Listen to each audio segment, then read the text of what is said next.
Bilang tugon sa pangangailangan ng publiko sa panahon ng krisis, inaprubahan ni Pangulong Ferdinand R. Marcos Jr. ang paglalaan ng pondo para sa pagbili ng bigas sa ilalim ng Local Government Support Fund. Distribusyon ng libreng bigas, sinimulan na rin sa Bangged Abra. Detalye, hatid ni Christian Tubadeza. Mahigit 800 residente mula Barangay Agtangawat Anggad sa bayan ng Bangged ang nakatanggap ng rice assistance mula sa Food Assistance and Rice Distribution Project sa ilalim ng Bawat Bayan Makikinabang o BBM Rice Subsidy ng Office of the President. Nakapo Presidente, tipa ng tidmutitulong kada kami nga nakapanglaw dito nga sulilit na barangay. Barangay Kabayatan ang tanong. Pinkastamet ti local government. Tagyamyaman kami sir ta destinated nga tulong nga bagas, kan basit nga grocery.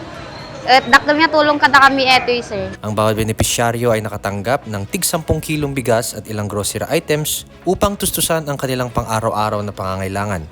Ang distribusyon ng rice subsidy ay gaganapin sa iba't ibang barangay ng Bangged na isasagawa ng local government unit na pinangungunahan ni Mayor Pope Cardenas. Mula dito sa Abra, Christian Alistair Tubadeza para sa PIA News, Cordillera.